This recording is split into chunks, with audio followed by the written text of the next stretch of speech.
Hi, everyone. This is Jason Barrick of Wall Street from Main Street. Welcome back to another Wall Street from Main Street podcast interview. Today's special guest is a returning guest. He is president of the Ludwig von Mises Institute. He was previously worked as a longtime advisor and chief of staff to Congressman Ron Paul, who is one of my favorite human beings and a major role model for me. And he was a former private equity attorney. Jeff Deist, thank you for joining me again. Thank you very much, Jason. Now, Jeff, we've had President Trump for almost a month. I want to get your opinions on any positives you've seen out of the Trump presidency so far. Well, long month, isn't it? Seems like it's been about 5 years. It seems like he was president throughout his entire campaign, in the sense that Obama faded from view and Trump dominated almost all media, and he's been basically running the presidency from his Twitter feed for a lot longer than a month. But look, I don't really think the story here is Trump. I think the story is that people voted for him. In other words, there's been this 100-odd year inevitability doctrine that people like Hillary Clinton and other globalist progressives, what I would say statist globalist progressives, have promoted, and that is that certain things are going to happen. It's certain, it's natural, and it's silly to resist, and all good people are for them, right? And things like Brexit and Donald Trump winning the election over Hillary give them tremendous pause, because the question is whether these are people renouncing the progressive inevitability doctrine, or whether it's just a speed bump or a roadblock along the way. So the real story of Trump to me is that so many Americans went off script, the script that progressives have been trying to shove down our throat since the early 1900s, and voted for a reprehensible guy from the perspective of progressives. Has he done anything good? Yeah, I mean, I like the fact that I'm not a school vouchers guy, but I like the fact that Betsy DeVos drives so many progressives unhinged. And notice they don't say anything about Mnuchin, the Treasury candidate from Goldman Sachs. They're much more upset about any threat to their teacher union monopoly. And I think it's telling that the degree, the hysteria that they've commanded over her. I like the fact that that Pence hired Mr. Calabria, a former Cato guy, as his economic advisor. And I do hope that Trump considers John Allison, the former BB&T bank president, and also the interim head of Cato, to be the vice chairman of the Fed. I think that would be a very positive signal in terms of having some rationality or reason in monetary policy. The other good thing I would say about Trump is that the biggest criticism of him now is that he's got all these neophytes who haven't governed before, who have never been in the West Wing, who have no experience in politics. I think that's a great thing. The last thing we need is a professional political class, which we've had for decades and which is utterly entrenched and now scared in Washington. So anything that shakes that cartel up, I view as a healthy thing. I've read John Allison's book, so I like John Allison's opinion on the 2008 financial crisis, how he was basically forced to take, TARP bailout money, even though he said BB&T wasn't involved in subprime or crazy derivatives markets, and they weren't crazily leveraged like some of the other large Wall Street banks. So I like his opinion. There's 3 empty Federal Reserve seats, so hopefully Trump will put more people who want to limit central banking power, more free marketeers on there. If I could add some positives to the list that I've seen so far from Trump, I like how he's put a pro-Constitution Supreme Court judge on there, similar to Scalia. So we need more judges who will stick to the Constitution. I do like that. I like how Trump has talked about that new law. I don't know if it's an executive order or not, but for every one new regulation, he wants to eliminate 2 regulations. So I think that's, moving down the right path of drastically reducing the amount of regulations and red tape, which would be good for small and medium-sized businesses. So on the positive side, I do see things like that as being good. I am, though, worried about a number of his things, and also of the presidency in general, just having so much executive order power. I mean, the amount of executive orders, there was a good article, I forget where I saw it the last couple weeks, but presidents for decades now, Jeff, have been issuing, some of them in their entire term, 300 executive orders, which, none of these powers were enumerated in the Constitution to the president. It's scary how much extra power the president now has. Yeah, there's no question. The imperial executive is real. It's been promoted, depending on era, by both parties over the years. And Congress is really responsible. Congress faded into the background and abdicated a lot of its duties and responsibilities. And it did so because members of Congress like having safe, cozy, comfortable lives and not having to do controversial things or cast controversial votes. So with gerrymandering and uber safe districts, a lot of members of Congress over the years have been quite content to let presidents take the fall for bungling our way into wars or unfortunate deficit spending. So, you're absolutely right. The executive order thing is a symptom of a system gone awry.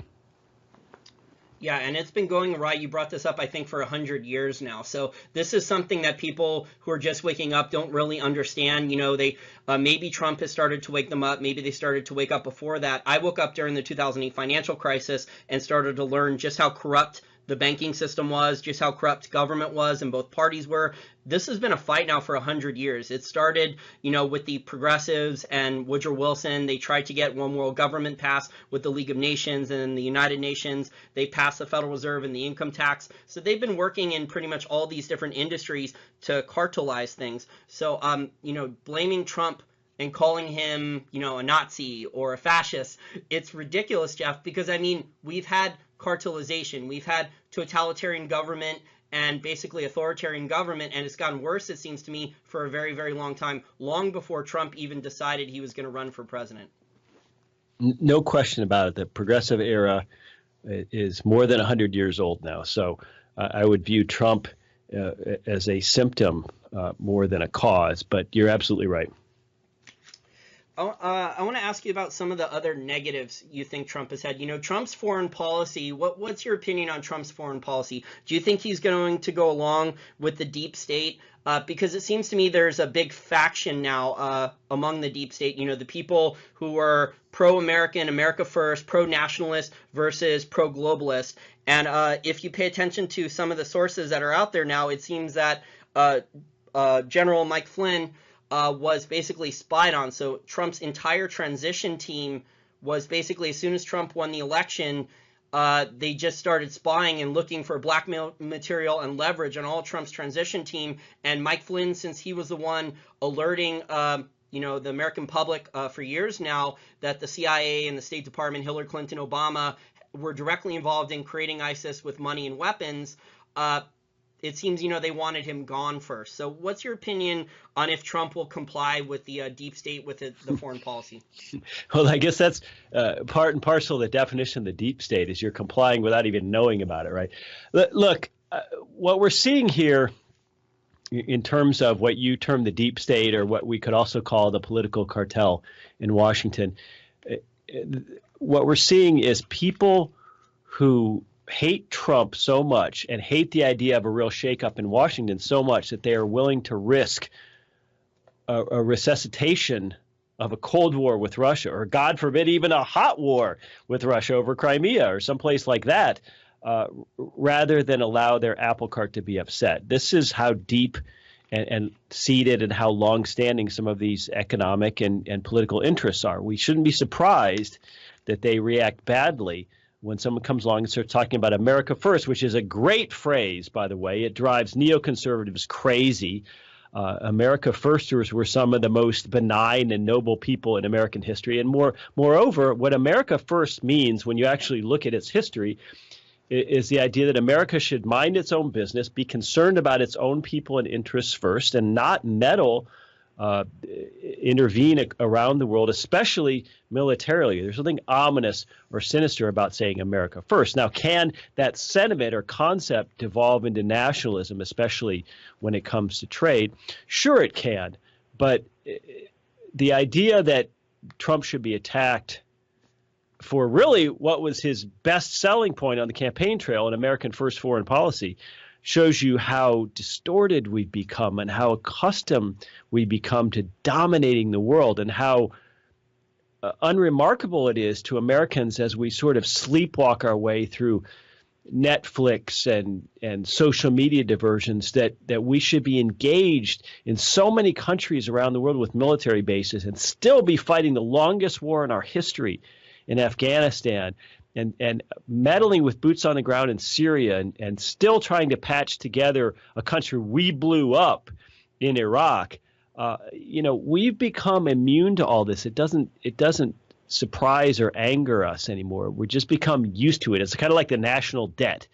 We just intervene everywhere and we don't really think much about it. So I really applaud Trump for questioning this. And so far, it's been an area where he has absolutely not done what he said he would do. He surrounded himself with some bad people, people who are obsessed with Iran, for example. He's continued an absolutely senseless campaign in Yemen. I mean, this is almost a medieval country. My gosh, let's help these people not intervene militarily. And unfortunately, he's not doing the right thing with regard to Syria. Syria is a clear-cut example of a country where we don't understand the factions, we don't understand the reality on the ground, and we shouldn't be using it to engage in a proxy war with Russia or anybody else. So he gets an F on the report card, the foreign policy report card for month number 1. Well, if I could say something positive about his foreign policy, I think it's good that he doesn't seem to want to start a world war with Russia, because Hillary Clinton seemed to want to, enforce that no-fly zone, a strict no-fly zone in Syria, which potentially would have led to a war with Russia. And I don't know about you, but I know some libertarians who actually switched, instead of voting for Gary Johnson or not voting at all or writing in Ron Paul, they actually decided they were going to compromise and vote for Donald Trump solely because they thought that Donald Trump would keep us out of potentially World War III, because he wouldn't, want to go to war with Russia.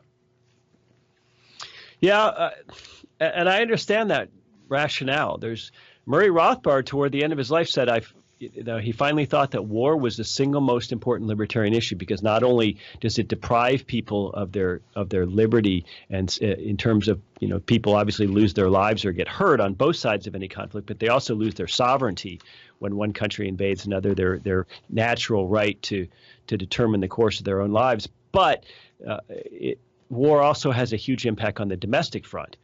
It causes increased debt. It causes central banking to become more important and more relied upon. And it causes us to accept restrictions on our own liberty at home that we wouldn't accept maybe if there wasn't this wartime justification. So I really do think that Rothbard was right about that. And part of me can understand voting for Trump because you thought he was less likely to bungle us into some horrific new war. Yeah, that's a good point. Hillary Clinton, I mean, her and Bill Clinton have a long history of being, pro-military industrial complex, just puppets for the globalists. I want to ask you now about some of the negatives for Trump. When I look at it, some of the largest negatives I see, Jeff, when I use Austrian School of Economics free market, I go back through history as well. I'm just terrified of some of his economic policies. They could start really bad trade wars with China over protectionism and other tariffs. So I want to ask you about the history of tariffs and protectionism in the U.S. I think a lot of our listeners are familiar with Smoot-Hawley. It didn't exactly cause the Great Depression of 1929, but I would say it made it worse. What's your opinion then of Smoot-Hawley and the history of tariffs and protectionism in the U.S. and how it can affect the U.S. economy and global trade? Well, that's a huge question. We could talk all day. I mean, tariffs are born of a protectionist impulse, which is really born of a trade guild mentality from earlier centuries. The idea that we should protect certain industries, and the idea that we should have a fetish for exporting and resist imports. This idea that manufacturing and exporting is more important than importing cheap stuff, I think, is deeply flawed. And moreover, we have to view tariffs as a soft form of conflict and war. We have to view them correctly and say, look, when you're taking something from someone, whether that's a domestic consumer paying more in a tax, or taking some prosperity away from a foreign importer who doesn't get the amount of sales they would absent the tariff, I mean, you're really depriving them of their money and some of their life. Money represents human energy and work converted into a commodity that you can exchange for goods. That's all money is. It's a measure or a proxy for human energy expended. So we have to understand that tariffs are not just some sort of soft diplomatic issue. They're very, very real. And for all the problems we have with Mexico, largely of our own causing because of our insatiable appetite for green leafy substances and certain white powders here in America, the last thing we want to do is hurt average Mexicans and turn them more against us by slapping a tariff on imported Mexican goods. I mean, we're one of the biggest consumers of imports from Mexico, and I think that would be a huge mistake. But this never goes away.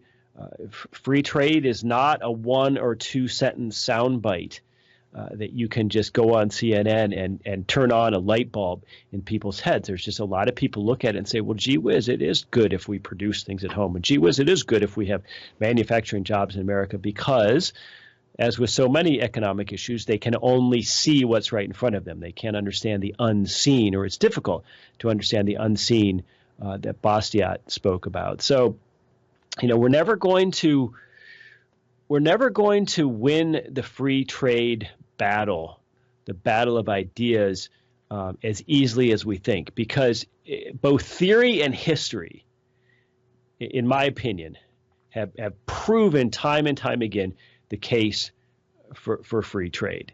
So the question becomes, why are we still having to convince people? Well, because not everyone necessarily sees the world the same way we do. So we have to keep making the case, and we have to make Trump understand that one of the worst things he can do to tank the economy and thus tank his own government's tax revenues is to start slapping tariffs on this. And here's a great example. If anybody in your audience rides a motorcycle, one of the proposals in the Trump administration would be to put a pretty heavy tariff on imported motorcycles. And, bigger companies like Honda are able to produce motorcycles in the U.S., even though they're a parent Japanese company. And thus they would be outside of this tariff. But for more specialty motorcycles like KTM and BMW and Aprilia, which is a really neat Italian motorcycle, they don't have manufacturing facilities or capability in the U.S., at least not currently. So you want to pay 25 or 50% more for a motorcycle. That doesn't sound like a win to me. That's very interesting. And we don't really have free trade in a lot of aspects anymore. We don't have free markets. We don't have free trade. There's a lot of tariffs on American items when they're imported into other countries. A lot of other countries, whether it's China, put a pretty high VAT tax on American imported goods. A lot of countries play games with their currency to devalue it against the dollar on the exchange rate. They manipulate it in the currency exchange rate market to get some favorable exchange rate boost. So there's just so much intervention, whether it's through a government central bank or, the Treasury Department playing games with tariffs in order to try to game the system that we have right now. I mean, a lot of these central bankers, Jeff, are just playing games through mercantilism. I don't know if you listened to this interview. I interviewed Paul Craig Roberts a couple weeks ago. He's a man I respect a lot, but I wouldn't call him free market or Austrian School of Economics. He actually said that the United States economy flourished and developed through high tariff trade on imported goods. So I'm not sure. I was wondering if you could comment on that, if you think that's historically accurate. Well, Look, America prospered at the beginning because it was industrious and had trade within states before there was really global trade. But I would have to disagree with his assessment. Paul Craig Roberts is a much better and smarter guy than me, but I got to disagree with him here. I mean, here's the thing. I view all of this as everything you just described: currency manipulations, tariffs, import duties as small acts of war. And nobody ever argues in the U.S. You never hear a right-winger say, look at Sweden. They have a 60% tax on income. We ought to be more like Sweden. Nobody ever says that. Bernie but they Sanders do does. say, but a conservative, let's say. But they do say, well, the Chinese slapped this tariff on this tax on their citizens who just want to buy something. We ought to do the same. No, America ought to be unique.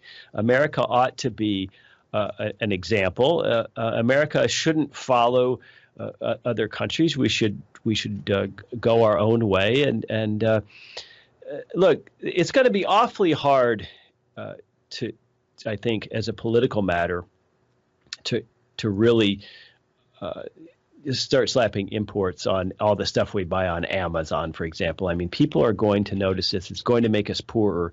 And, as we saw in the Trump election, as much as we think special interests have captured through lobbying Congress and the White House, there is still a lobby of voters out there who aren't going to like it if everything they're buying at Walmart or everything they're buying from Amazon suddenly goes up 25%. I saw an interesting interview on Real Vision TV. It was from a money manager, and I wouldn't describe him as libertarian or Austrian school, although he's a capitalist. But he actually made a really interesting historical comparison for Trump. He actually said, basically, however long President Trump's in office, 4 years, 8 years, the mainstream media is trying to impeach him every day, but let's assume he's there at least 4 years. He basically thinks that President Trump historically will look like President Herbert Hoover, who by modern standards is one of the most hated presidents. I think pretty much almost everyone hated Herbert Hoover. Herbert Hoover was a massive interventionist. He pulled a lot of different levers in the economy. Herbert Hoover he was influential in getting Congress to pass Smoot-Hawley. He deported a lot of immigrants. So there's a lot of historical connections there between what Trump is planning on doing and what Herbert Hoover actually did. Plus, the Federal Reserve had already started the boom-bust cycle after World War I, and Trump is inheriting just this enormous mess from past regimes built up over the decades and from, the Federal Reserve and other central banks just, creating almost endless asset bubbles and credit bubbles. Well, you never hear anybody call Herbert Hoover Hitler or a fascist. And the reason you don't is because the real objections to Trump are more about tone and style. People who call Trump a fascist or Hitler are just unserious people, and they're being silly. He's not doing anything that previous presidents haven't done in spades. This is just part of political wrangling, but it's dispiriting to hear libertarians use that kind of language in such a facile manner, because it's really important that we hold ourselves above the political fray. I mean, we don't have political power. Let's just be honest about that. And so rather than try to give away our integrity for a little bit of political power, which I would argue is a pipe dream, I think we should stick to our guns and use precise language. Let's call Trump Herbert Hoover. Unfortunately, we can't call him Silent Cal, apparently. But he may be Herbert Hoover, and God forbid he might be Woodrow Wilson. Woodrow Wilson was pretty bad. A lot of people don't realize how bad of a president Woodrow Wilson was. I mean, the spin on FDR is that FDR, the history books, I was a history major in college, undergrad, that FDR was one of the greatest presidents. If you go back and look at the truth about FDR, I mean, no one tried to destroy the Constitution more interventionist economists. He totally lied to get elected, and then once he got elected, he did the exact opposite of what he promised in order to get elected. So at least Trump is trying to do, what some of the promises he made to get elected. So I didn't vote for him, but at least he's trying to stick to his base and some of the promises he made. You did bring up an interesting point about libertarians not joining the political fray with the political power. Have you noticed that some libertarians are switching over now and they're calling themselves economic nationalists? These are the ones who either endorsed Trump on social media or started voting for him and rallying other people to vote for him now. Yeah, to the extent economic nationalism means tariffs and protectionism, I think it's a bad idea. But I understand the nationalist impulse, because it's not the devil that many libertarians think it is. Toward the end of his life, Murray Rothbard started to write about how libertarians have made a mistake in always looking at society with two units of analysis, one being the individual, one solitary man or woman, and number two being the state, this vast apparatus. When he said, in fact, there are lots and lots of sub-analyses within that: the family, the group, the community, society, the clan, whatever you want to call a little subgroup. And he said, look, we're all born into these things: language, history, tradition, and these things do matter, and they have an effect. So I would argue that nation can mean something different than state. Okay, they can be synonymous, but they are not necessarily or inherently anonymous. And I would also argue that nationalism, or a feeling, a benevolent feeling towards one's ancestors or a particular geography, is human. It can be sweet. It doesn't have to be this nasty negative thing to appreciate one's ancestors. Libertarians are too quick to say, "Oh, it's ridiculous to be proud of your race or your ancestry or your ethnicity or your country of origin because you didn't do any of that." Well, okay, I understand that, but it's just human nature. I mean, do we want to stop having Irish pride parades? It's just, I think libertarianism should comport with human nature. And humans are not these deracinated, solitary automatons walking around with no cultural or family context. It's just not the way humans are. So I don't think nationalism is ever and always a bad thing. And I note, I don't see any libertarians or progressives saying that Cherokee nationalism is a bad thing. No, we all think that's great. We think, my God, after what the Indians went through, thank goodness they have a reservation and they've maintained an identity and they've maintained some traditions and some culture and some language. And we hate to see them ghettoized on reservations, but it's better than extinct. Cherokee Nation is a great thing, but when someone uses the term nationalism, I think because of the Trump campaign, that has become so radioactive that it conjures up German nationalism, National Socialism. It conjures up unpleasant historical things. Just like secession does, the left turns secession into this proxy term for neo-Confederacy. It's imprecise use of language. It's purposely distortive use of language. And as libertarians, again, I think we ought to be better than that. Your former boss, Ron Paul, wrote an article about, the difference between globalism and nationalism. And he was like, well, nationalism is better than globalism because, for many years we've had globalism led by Hillary Clinton, George Soros, so many of these other people where they've been trying to move more control to a top-down model with, one world currency, Bank of International Settlements or the IMF or the United Nations doing control groups above, the sovereignty of a country. And thankfully, we've been starting to decentralize that model at least a little bit. So there's a big fight on, obviously the nationalism does worry me, but it's better than the path that we're on. So when I see, these academic economists write books about how, they need to start banning cash with the $100 bill and $20 bill and $10 bill because anyone who uses cash anymore is a criminal or a drug dealer, I think it's ridiculous. But it's just really amazing how most people, aren't even aware of any of these topics anymore. I bring it up to a lot of people who have a couple college degrees, but they don't even study any of the same news you and me do, and it's like a foreign language to them. Well, let's not forget what globalism, another definable term, really means. Let's talk about globalism in the sense that Ludwig von Mises used the term. Real globalism is open trade, travel, communication, and diplomacy among nations. Now, with an emphasis on trade, so that means real globalism is based on differences, not similarities, because trade occurs when you have comparative advantages between countries and you have specialization within certain countries. Some countries can produce a better car cheaper than other countries. So the idea that globalism ought to mean universalism and universal values and universal political control and universal currency is wrong. I would argue that real globalism is defined by, accepts, and actually celebrates the differences between countries, the way they're different. So globalism, as it's currently construed and as the term is used today, is a bad thing. It is an illiberal thing. It is a big government thing. And it's probably leading us toward the possibility of some kind of global currency if we have a currency crisis in the EU or in the United States or in China. I fear that the powers that be are all going to come together and say, aha, see what having all these currencies does? It's unregulated capitalism and it caused another crisis. We need to have this controlled. So that's a real fear and something we ought to fight against. That's not a conspiracy.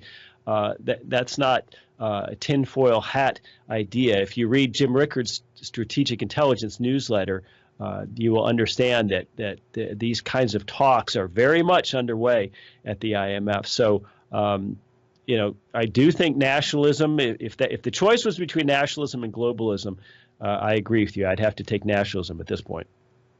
Yeah, that's an interesting point you made about the definitions of words. You've talked about this with the politically correct culture. I've listened to your interviews and read your articles about this in the past. They've distorted a lot of words, which in the past a classical liberal used to mean someone who was limited government, more individual liberty, freedom. And now a liberal in the United States, most people who don't even know what a libertarian is, they think a liberal means a Democrat, someone in the Progressive Party. So even the word progressive, I mean, I'm not even sure what type of progress they're talking about exactly. Does it mean more government? Does it mean more government control? So I'm not sure what the progress exactly is about. So I think a lot of these words with the politically correct culture and cultural Marxism has been totally bastardized. Before I let you go, I have one more big topic I want to ask you about. It's about Trump's economics versus Janet Yellen. When I look at some of his spending policies, he wants to build a wall. He wants more defense spending. He wants to cut taxes on corporations and then spend a lot of money on infrastructure.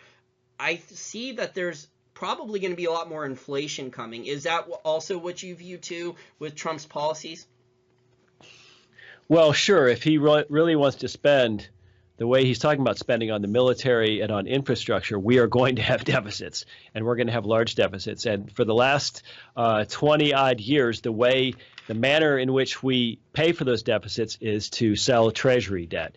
And the way we sell Treasury debt is by offering it to the world at very, very, very low interest rates. And why do they take us up on it? Well, one, because they're scared of us. And number two, increasingly they're not taking us up on it, which means the Fed has to provide a backstop and a ready market for a lot of that Treasury debt. And they have done just that through several rounds of quantitative easing, which mostly, not entirely, but mostly involves buying Treasury debt from banks and other holders. So the idea that the Fed will be the lender of last resort to a spendthrift Congress is a very scary idea to me, and it's what's gotten us to roughly $20 trillion in debt over the last few years. So I think Janet Yellen is a political person. I think all Fed personnel are inherently political. It's impossible to get away from that. And, she may well be opposed to Trump and raise interest rates or allow interest rates to rise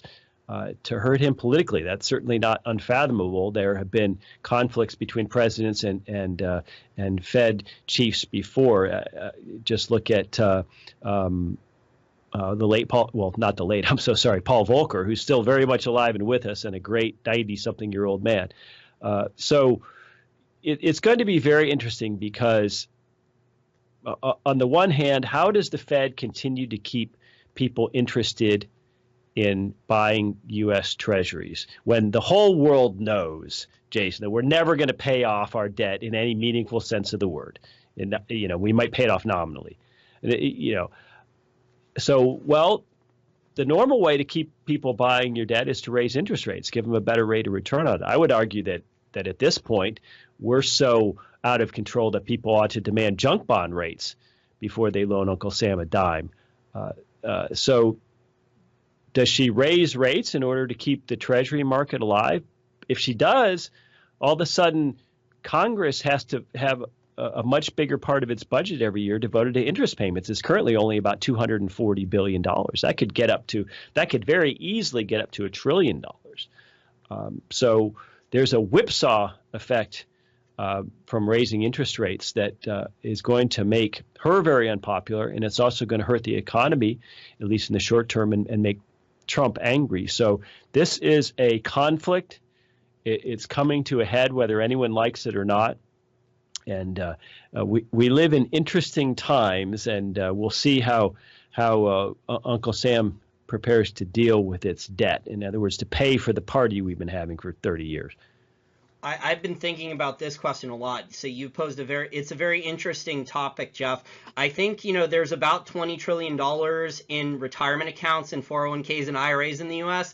And I think at some point, since you brought up how the foreigners like China and Japan are not buying nearly as much treasuries. In fact, they're dumping lately. Even Saudi Arabia, I think, has been selling too. And they've been trying to move towards China investment partnership of trade deals with China. I think, at some point, they're going to try to force American citizens citizens, maybe for national security purposes or whatever the excuse du jour is, they're going to say for whatever purposes, probably national security or to rebuild infrastructure, every American is going to have to commit to 1 or 2% of their retirement accounts going to have to go into treasuries then. I think they're going to start off, that's how the camel's going to get its nose under the tent. I can't give you an exact time, but I just don't see the Federal Reserve, drastically publicly announcing that their balance sheet is going from 4 trillion something, whatever it is now, to 10 trillion very quickly without a lot of people starting to panic. So I think, one of the ways they're going to try to delay how quickly the Fed expands this balance sheet is by forcing American citizens to buy treasury debt. Well, it's a very scary thought, and I'm sure at least some of your listeners have considered, as I have myself, whether to pull out of their 401ks and their IRAs and pay the penalty now. It's a conundrum and quite scary. But that's interesting how you notice that the 20 trillion in retirement accounts dovetails quite nicely with the federal debt. They could be even Steven, just seize them all. Well, Jeff, if they actually took the whole thing at once, there'd be pitchforks. So they're going to do it in increments, right? So the government is smart enough to know that they don't do everything at once, right? So they do things in increments, and then when there's like a huge amount of bitching or people threatening to go on the streets and protest or pitchforks, then they tone it back and they wait X amount of years before they try it again and start scaling it up with new tactics. I think that's how most governments have passed their laws and taxes and things like that. Well, I'll leave you with this. Incrementalism is a one-way street.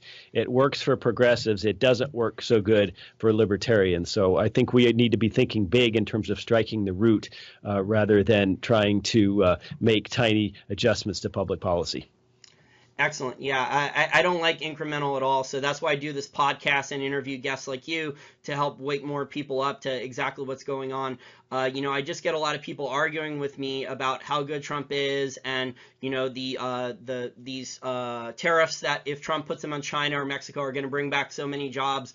But when I go back and look through history and study Austrian School of Economics, there might be some jobs brought back, but then I see worse and worse stagflation coming from a lot of different areas that could potentially happen going forward. Yeah, absolutely. And it's a scary time, but it's a fascinating time. And what we need to remember as libertarians is that if Trump showed us anything, it's that the rules have changed. And the idea that we cannot have breakthroughs in academia, in major media, in other ways is something we need to rethink. It's a new world. It's full of new platforms, and we ought to seize them and assert ourselves just as progressives and conservatives have done for so long with the old platforms.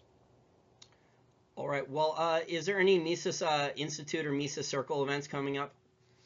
Yes, we do have several events lined up, not this coming weekend, but the next weekend on the 25th. We're going to be in Southern California in San Diego. If anybody lives in Southern Cal, we'd love to see you. Just go to Mises.org/events. We will be in Ron Paul's hometown, just south of Houston, Texas, in April. You can also find that on our website. We will be in Seattle at a beautiful old venue we visited last year. That'll be, I think, in early May.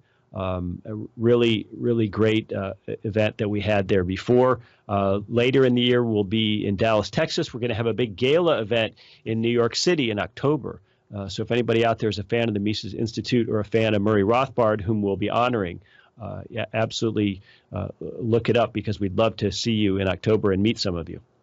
Excellent. And hopefully you guys will have an event in the belly of the beast here in Washington, D.C. Jeff, I know you lived here for a while when you were Ron Paul's chief of staff. Maybe you guys will come back eventually and do a Mises event here too. Sure.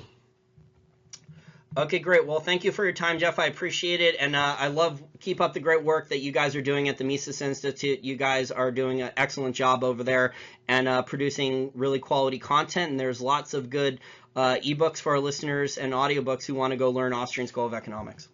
All right. Thank you, Jason. Mo and I are trying to raise $1,000 per month for our Patreon account.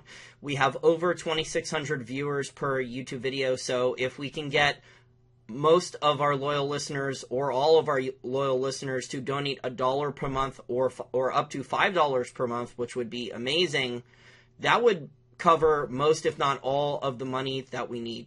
So we also accept one-time donations. If you go to the wallstreetformainstreet.com website, we accept donations in cash via PayPal. Fiat, you can donate there. You can donate Bitcoin through our Bitcoin wallet there on the website, or you can donate gold and silver. We have a gold money account, and we also accept mailed donations of physical gold and silver. Thank you guys for listening, and we appreciate any and all help. Please forward it to friends. Okay, bye.